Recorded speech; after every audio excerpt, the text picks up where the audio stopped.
오늘의 말씀은 신명기 33장 1절부터 29절까지 말씀입니다. 하나님의 사람 모세가 죽기 전에 이스라엘 자손을 위하여 축복함이 이러하니라. 그가 일렀으되 여호와께서 시내 산에서 오시고 세일 산에서 일어나시고 바란 산에서 비추시고 1만 성도 가운데에 강림하셨고 그의 오른손에는 그들을 위해 번쩍이는 불이 있도다. 여호와께서 백성을 사랑하시나니 모든 성도가 그의 수중에 있으며 주의 발 아래에 앉아서 주의 말씀을 받는도다. 모세가 우리에게 율법을 명령하였으니 곧 야곱의 총회의 기업이로다. 여수론에 왕이 있었으니 곧 백성의 수령이 모이고 이스라엘 모든 지파가 함께 한 때로다. 르우벤은 죽지 아니하고 살기를 원하며 그 사람 수가 적지 아니하기를 원하나이다. 유다에 대한 축복은 이러하니라. 일러스되 여호와여 유다의 음성을 들으시고 그의 백성에게로 인도하시오며 그의 손으로 자기를 위하여 싸우게 하시고 주께서 도우사 그가 그 대적을 치게 하시기를 원하나이다. 레위에 대하여는 일러스되 주의 둠밈과 우림이 주의 경건한 자에게 있도다. 주께서 그를 마사에서 시험하시고 무리바 물가에서 그와 다투셨도다. 그는 그의 부모에게 대하여 이르기를 내가 그들을 보지 못하였다 하며 그의 형제들을 인정하지 아니하며 그의 자녀를 알지 아니한 것은 주의 말씀을 준행하고 주의 언약을 지킴으로 말미암음이로다. 주의 법도를 야곱에게 주의 율법을 이스라엘에게 가르치며 주 앞에 분향하고 온전한 번제를 주의 제단 위에 드리리로다. 여호와여 그의 재산을 풍족하게 하시고 그의 손의 일을 받으소서. 그를 대적하여 일어나는 자와 미워하는 자의 허리를 꺾으사 다시 일어나지 못하게 하옵소서. 베냐민에 대하여는 일러스되 여호와의 사랑을 입은 자는 그 곁에 안전히 살리로다. 여호와께서 그를 날이 마치도록 보호하시고 그를 자기 어깨 사이에 있게 하시리로다. 요셉에 대하여는 일러스되 원하건대 그 땅이 여호와께 복을 받아 하늘의 보물인 이슬과 땅 아래에 저장한 물과 태양이 결실하게 하는 선물과 태음이 자라게 하는 선물과 옛 산의 좋은 산물과 영원한 작은 언덕의 선물과 땅의 선물과 거기 충만한 것과 가시떨기나무 가운데에 계시던 이의 은혜로 말미암아 복이 요셉의 머리에 그의 형제 중 구별한 자의 정수리에 임할지로다. 그는 첫 수송아지 같이 위엄이 있으니 그 뿔이 들소의 뿔 같도다. 이것으로 민족들을 받아 땅끝까지 이르리니 곧 에브라임의 자손은 만만이요 므낫세의 자손은 천천이리로다. 스불론에 대하여는 일러스되 스불론이요 너는 밖으로 나감을 기뻐하라. 이사가리요 너는 장막에 있음을 즐거워하라. 그들이 백성들을 불러 산에 이르게 하고 거기에서 의로운 제사를 드릴 것이며 바다의 풍부한 것과 모래에 감추어진 보배를 흡수하리로다. 갓에 대하여는 일러스되 갓을 광대하게 하시는 이에게 찬송을 부를지어다. 갓이 암사자같이 엎드리고 팔과 정수리를 찢는도다. 그가 자기를 위하여 먼저 기업을 택하였으니 곧 입법자의 분깃으로 준비된 것이로다. 그가 백성의 수령들과 함께 와서 여호와의 공의와 이스라엘과 세우신 법도를 행하도다. 단에 대하여는 일러스되 단은 바산에서 뛰어나오는 사자의 새끼로다.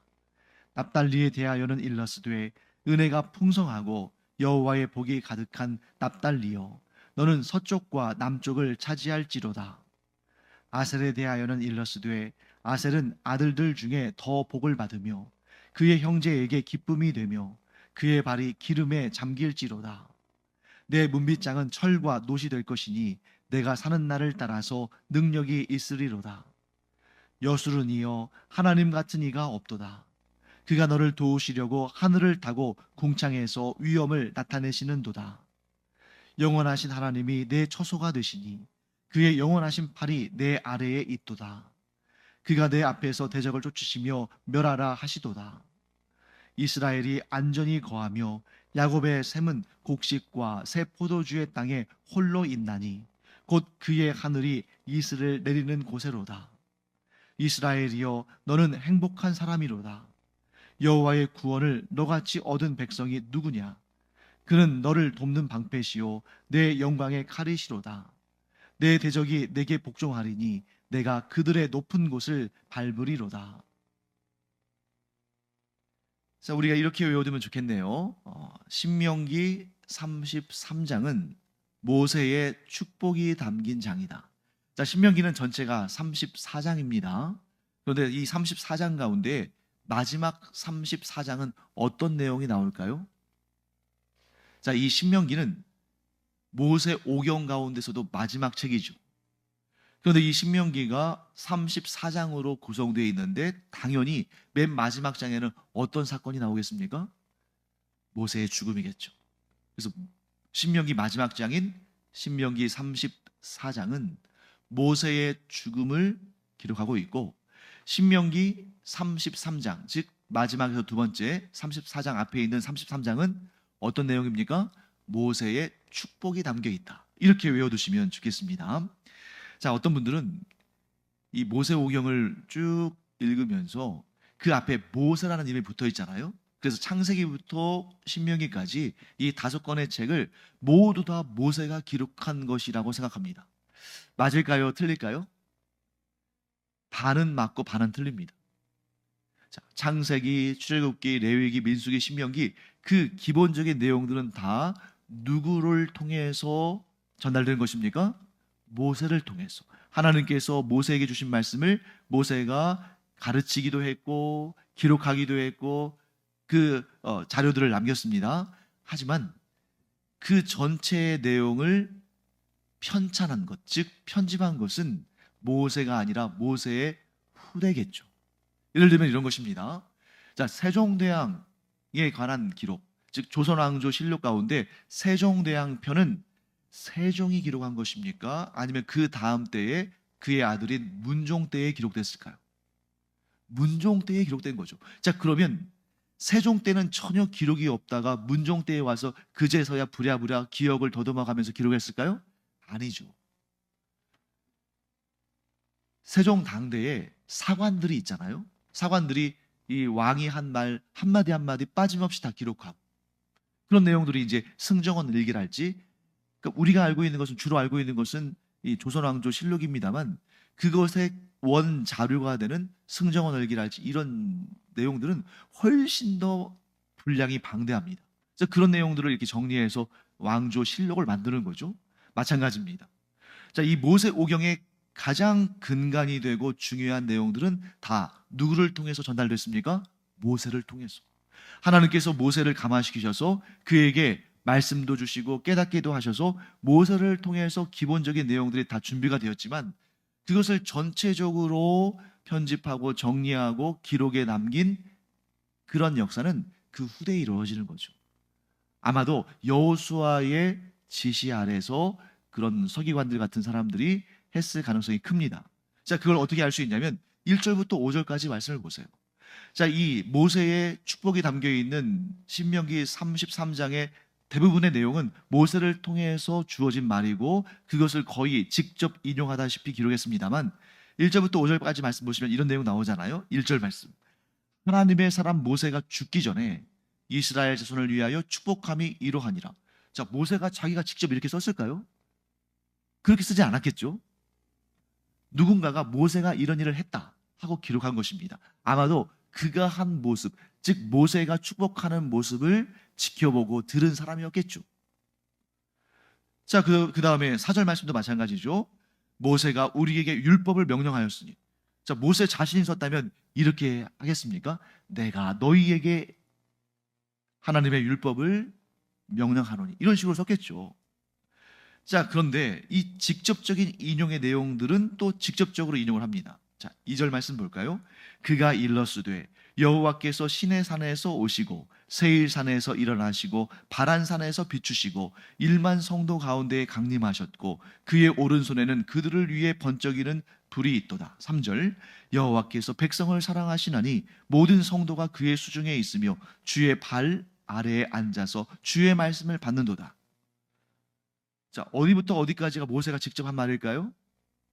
2절에 여호와께서 시내산에서 오시고, 그리고 3절에 마지막에 주의 말씀을 받는도다. 이 사이에 있는 말은 모세가 직접 한 말을 인용한 것이죠. 그래서 여러분, 어떤 분은 모세오경에서 모세가 한 말이 아닌 다른 말이 기록되었다고, 즉 모세 외에 다른 사람의 기록이 있다는 것을 불경스럽게 생각해서 그런 말을 하는 사람들을 막 공격하는 경우가 있는데, 그 잘못된 것입니다. 그것은 비이성적인 거예요. 모세오경의 대부분의 내용은 하나님께서 모세를 통해서 주신 말씀이 그대로 기록되었지만, 그것을 후대에 기록하면서 이렇게 앞뒤로 후대의 사람들이 기록한 내용들이 있다, 이렇게 정리하면 되겠습니다. 자, 33장, 이 신명기 33장을 읽을 때 여러분들과 제가 가장 마음에 새겨둬야 할 말씀은 이겁니다. 모세가 죽기 전에 뭘 했다고요? 이스라엘 백성들을 축복했다. 자, 이게 왜 중요하냐면 이건 우리와도 관련된 문제입니다.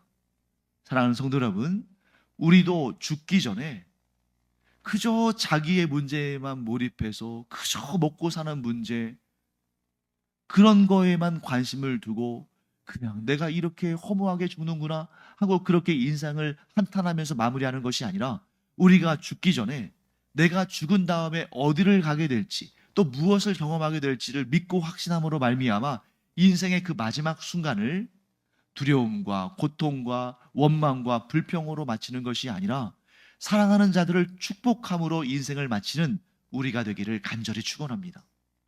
모세가 얼마나 복된 사람이에요. 막 죽기 전에 내가 죽으면 어디에 갈까? 내가 죽으면 지금 이 땅에서 내가 누리던 이 지도자의 삶을 더 이상 살지 못하는데 아쉽다, 안타깝다, 이렇게 생각하고 인생을 마친 것이 아니라 자기의 마지막 남은 모든 힘을 다 쏟아부으면서 이스라엘의 12지파를 축복하며 인생을 마무리했다는 것입니다. 우리의 인생이 이와 같은 인생, 축복하는 인생 되기를 간절히 축원합니다. 어떤 사람은 똑같이 신앙생활 하면서도 그 신앙생활 하는 내내 죽는 날까지 그저 무엇을 먹을까, 무엇을 마실까, 무엇을 입을까, 무엇을 누릴까, 그렇게 생각하다가 그것만 생각하니까 만족감도 없고 기쁨도 없고 자족함도 없이 그렇게 인생을 마무리하는 인생이 있는 반면에, 그보다 훨씬 더 열악하고 가난하고 좀 힘들게 삶에도 불구하고 항상 그의 인생이 자기의 문제에만 몰입되어 있는 것이 아니라 다른 이들을 생각하면서 복음이 필요한 사람들, 또 형편이 어려운 사람들, 기도가 필요한 사람들, 그런 생각, 그런 분들을 위해서 항상 기도하고 또 도울 수 있는 만큼 돕고 그들의 또 마음을 공감하고 이렇게 인생을 살다가 세상을 떠나는 분들도 있는 거죠. 자, 어떤 인생이 복된 인생입니까? 자기의 문제에만 몰입하고 몰두한 자는 복된 인생이 아니에요. 그러나 우리가 다른 이들을 위해서 마음을 쏟고 또 경제적으로나 또 이런저런 손과 발로 하는 일이랄지 이런 것에 대해서 도움을 주잖아요. 그러면 마지막 우리가 인생을 마무리하고 천국에서 하나님을 배울 때 하나님께서 뭐라고 하실까요? 내가 가난할 때 입혀주었고 먹여주었고, 내가 갇혔을 때 와서 찾아와 줬고, 내가 힘들고 고통 가운데 있을 때 나를 위로해 줬다. 예수님께서 말씀하시잖아요. 너희들 중에 가장 작은 소자에게 한 일이 곧 나에게 한 일이다. 사랑하는 성도 여러분, 우리가 한 번 어차피 살다 죽는 인생인데, 그리고 우리는 천국 가잖아요. 그런데 그 인생을 그저 내가 무엇을 먹을까, 무엇을 입을까, 무엇을 누릴까, 그런 일로 우리의 인생을 다 소모하는 것이 아니라 하나님의 축복의 통로가 되어서 우리에게 많은 사람들 하나님께서 보내주시고 만나게 하셨잖아요. 그들을 축복하고 돕고 섬기는, 그래서 하나님께 칭찬받고 복받을 그런 인생 살기를 간절히 축원합니다. 그 복은 내 당대에 그치지 않아요. 하나님께서 분명히 말씀하시지 않았습니까? 자, 너희가 나를 감동시키면 내가 너희에게 복을 주는데 그 복은 자손 1000대까지 이르리라. 그러니 오늘날 우리가 하나님을 감동시키며 하나님께서 기뻐하시는 일을 행한다면 그것은 내 당대에 내가 복을 받는 것으로 끝나는 것이 아니라 나는 천국에서 영원한 상과 복을 받고 이 땅에서 살아가게 될 우리의 후손들이 1000대까지,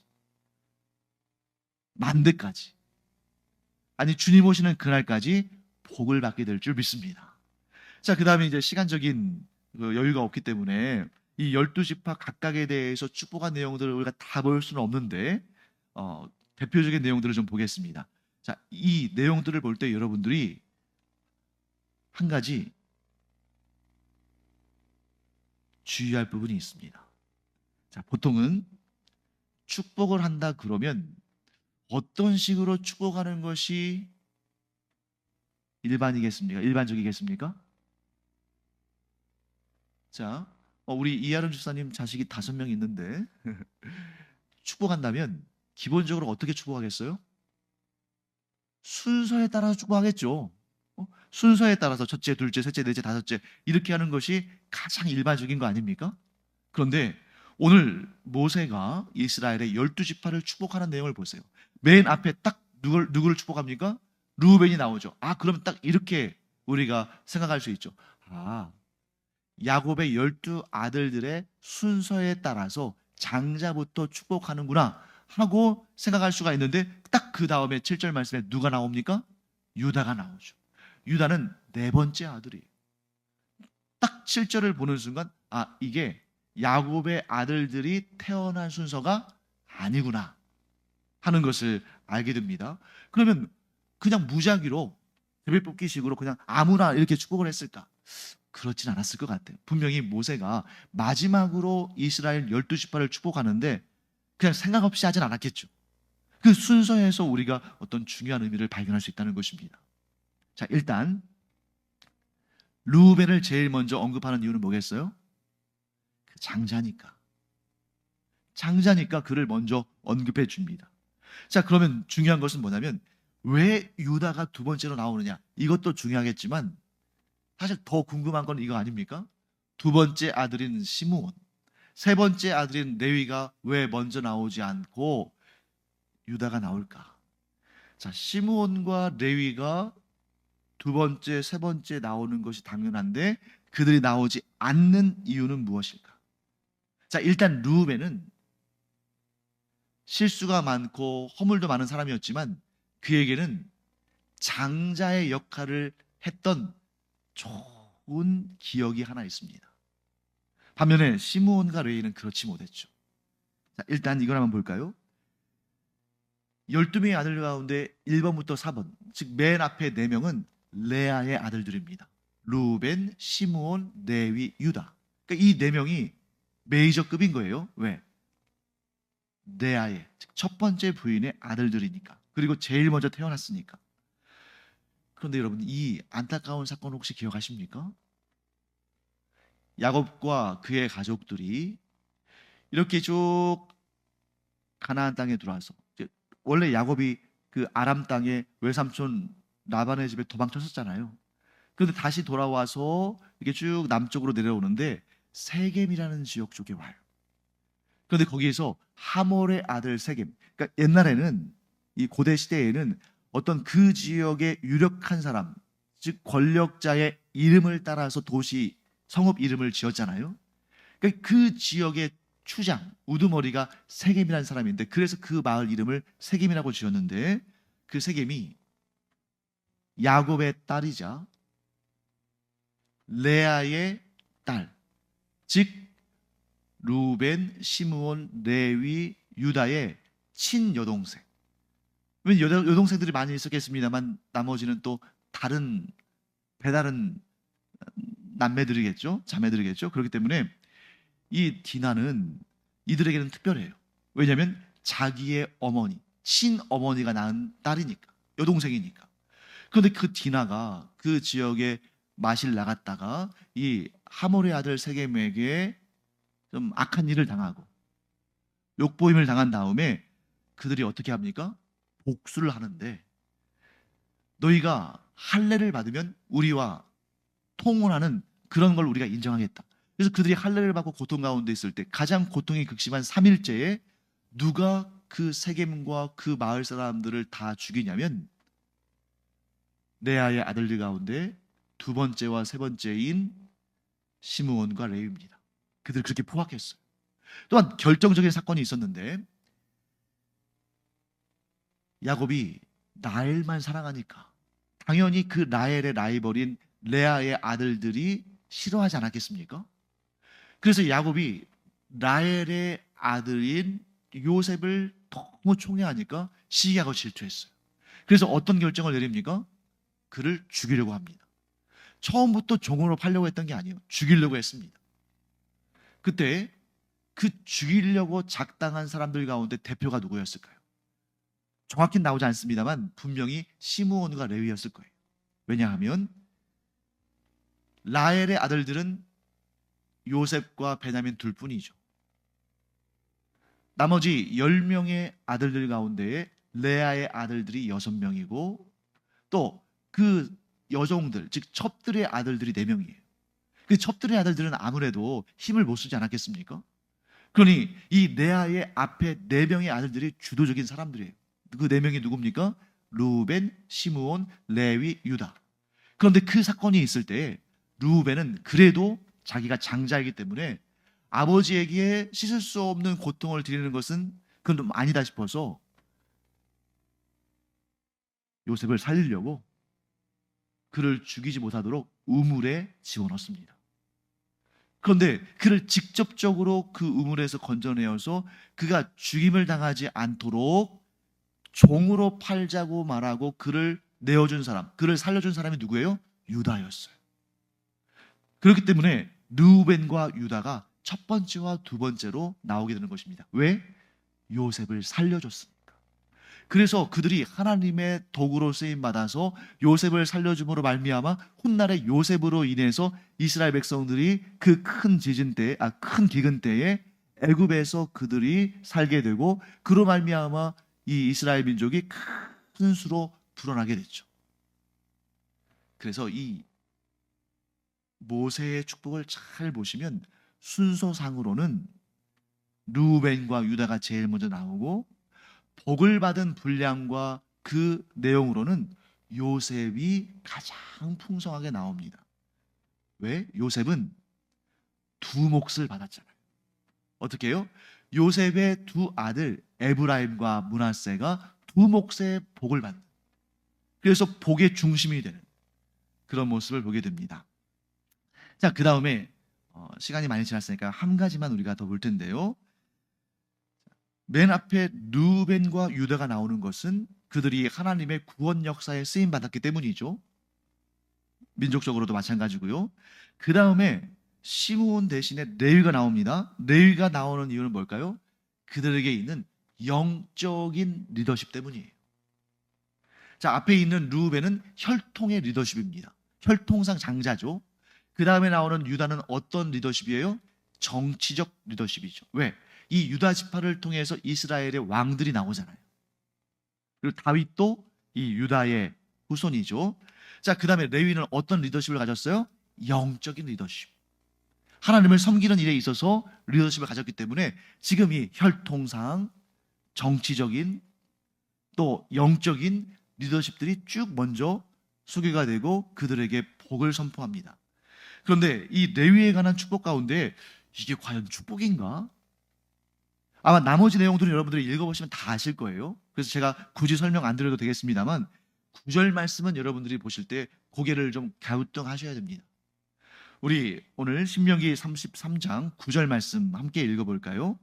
그는 그의 부모에게 대하여 이르기를 내가 그들을 보지 못하였다 하며 그의 형제들을 인정하지 아니하며 그의 자녀를 알지 아니한 것은 주의 말씀을 준행하고 주의 언약을 지킴으로 말미암음이로다. 이게 축복 같기도 하고 축복 아닌 것 같기도 하고 좀 혼동스럽죠? 자, 9절의 끝부분을 보세요. 주의 말씀을 준행하고 주의 언약을 지킴으로 말미암음이로다. 이거는 복이잖아요. 주의 말씀을 준행하고 주의 언약을 지키는 것, 그건 당연히 상을 받고 복을 받을 일이죠. 그런데 그 앞의 내용을 보세요. 그들이 그렇게 상을 받고 복을 받게 된 이유가 그의 즉 레위의 부모에게 대하여 이르기를 내가 그들을 보지 못하였다.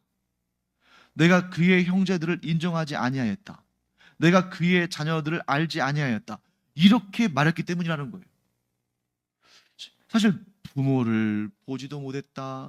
형제들을 인정하지도 않고 그 자녀들도 알지 아니한다. 이것은 사실 좀 패륜이잖아요. 그런데 어떻게 이게 복을 받는 근거들, 이유들이 되는가? 역사를 좀 우리가 알 수 있어야 됩니다. 모세오경 가운데 이런 역사가 있어요. 민수기에 이런 내용이 나오는데 모세와 아론은 계속해서 그 영적인 리더십, 정치적인 리더십에 도전을 받았습니다. 그래서 대표적인 민수기에 나오는 대표적인 반란이 뭐냐면 고라와 다단과 아비람의 반역이 있었어요. 이 중에 고라는 레위 지파고 다단과 아비람은 르우벤 지파입니다. 다단과 아비람은 모세를 향해서 대적의 손을 들었어요. 또 고라는 아론에 대해서 대적했습니다. 자, 왜냐하면 다단과 아비람은 르우벤 지파 사람들인데 그들이 자신들이 장자의 후손이잖아요. 르우벤 지파니까. 그런데 이스라엘을 지금 이끄는 지도자는 누구예요? 레위 지파의 모세잖아요. 그러니까 거기에 대해서 불만을 품고 모세의 리더십에 따르질 않았어요. 우리가 장자의 가문인데 왜 우리가 모세를 따라드느냐 하고 반역을 일으켰습니다. 또 고라는 레위 지파입니다. 그는 누구에게? 아론에게 반역했어요. 어떻게 했냐면 아론만 레위의 자손이냐? 우리도 레위 자손 아니냐? 그런데 왜 우리는 성막에서 여호와를 섬기는 그 영광스러운 일을 하지 못하고 무거운 것 짊어지고 다니는 이런 일만 시키느냐? 그런데 그 일에 대해서 당연히 하나님께서 심판하시는데 내용이 달랐습니다. 정치적인 역모를 꾸민, 즉 모세를 대적한 다단과 아비람의 가문 사람들은 몰살당했어요. 땅이 갈라져서, 즉 지진이 일어나서 그들이 다 땅이 그들을 삼켜서 다 죽었습니다. 그런데 고라 자손은 그 원래대로라면 고라 자손의 사람들이 전부 멸절당해야 되잖아요. 그런데 여러분들이 나중에 한참 후대에 쓰여진 시편을 보면 거기에 상당히 많은 수의 시편이 어떻게 기록되어 있냐면 고라 자손의 시 이렇게 기록되어 있어요. 아니, 고라가 모세에 대해서 반역을 일으켜서 이미 그 민수기의 역사 가운데 다 멸절됐어야 되는데 아직 남아있단 말이에요. 왜 그랬냐면 다단과 아비람은 그의 온 가족들이 함께 반역했습니다. 그런데 고라 자손 중에는 고라가 아론을 향해서 반역을 일으켰는데 고라의 자손들 가운데는 상당수가 그 반란에 동참하지 않았어요. 그리고 피했습니다. 그 자리에 있지 않았어요. 그 내용을 보면 우리가 알 수 있습니다. 구절을 이해할 수 있죠. 아무리 부모라 할지라도, 아무리 형제라 할지라도, 아무리 자녀라 할지라도 주의 말씀을 준행하지 않고 주의 언약을 지키는 일을 거부했을 때 그들을 모른 채 하고 그들의 그 악행에 동참하지 않았다. 왜요? 그들이 어떤 생각을 가진 것입니까? 주의 말씀을 준행하고 주의 언약을 지키기 위해서 심지어 가장 가까운 가족들이 그렇게 반란을 일으키고 여호와 하나님의 말씀에 순종하지 않았을 때도 그들과 동참하지 않았다. 그들과 합세하지 않았다. 그래서 레위 지파가 남게 되고 그래서 고라 자손들이 여호와 하나님께 존귀히 쓰임 받아서 그 아름다운 찬송시를 쓰고 하나님을 찬양하는 그 가장 영광스러운 직분을 수행했다. 이렇게 볼 수 있는 것입니다. 자, 이제 전체적으로 마무리하겠습니다. 자, 오늘 이 모세의 축복의 마지막은 이렇게 요약할 수가 있죠. 딱 한 구절만 본다면, 딱 두 구절만 본다면 26절과 29절이 전체를 요약해 줍니다. 자, 우리 26절 말씀 읽어볼까요? 여술은 이여 하나님 같은 이가 없도다. 그가 너를 도우시려고 하늘을 타고 궁창에서 위엄을 나타내시는도다. 자, 29절 말씀 읽겠습니다. 이스라엘이여 너는 행복한 사람이로다. 여호와의 구원을 너같이 얻은 백성이 누구냐? 그는 너를 돕는 방패시오 내 영광의 칼이시로다. 내 대적이 내게 복종하리니 내가 그들의 높은 곳을 밟으리로다. 아멘.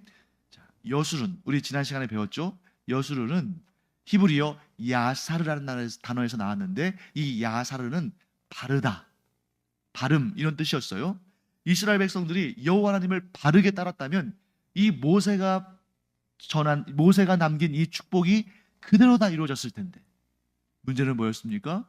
이스라엘 백성들이 여호와를 바르게 따르지 않았다. 사랑하는 성도 여러분, 여러분과 제가 여수run이 되기를 간절히 축원합니다. 하나님의 바른 백성, 하나님의 바른 성도, 하나님의 바른 자녀들이 되어서 하나님의 말씀에 순종하고 그 말씀대로 삶으로 말미암아 하나님께서 성경 66권에 담아 놓으신 모든 복의 말씀들이 여러분과 저 곧 여술은 하나님을 바르게 섬기는 자들에게 자자손손 대대로 이어지는 은혜가 있기를 간절히 축원합니다. 기도하겠습니다. 하나님, 저희가 여술은이 되기를 간절히 사모합니다. 하나님의 뜻이 분명히 전해졌는데 그 말씀을 알면서도 지키지 않으면 축복이 저주가 되는 것을 보게 됩니다. 그러나 저희는 이스라엘의 실패를 이미 성경을 통해서 읽고 듣고 배웠사오니 그 실패를 답습하지 아니하고 항상 바른 신앙, 바른 순종으로 하나님 앞에 섬으로 말미암아 성경 66권에 담긴 모든 복들이 저희들의 살아있을 때뿐만 아니라 영원토록 또한 저희들 자자손손 대대로 주님 오시는 그날까지 이어지는 은혜를 허락하여 주시옵소서. 감사드리며 예수님의 이름으로 축복하며 기도합니다. 아멘.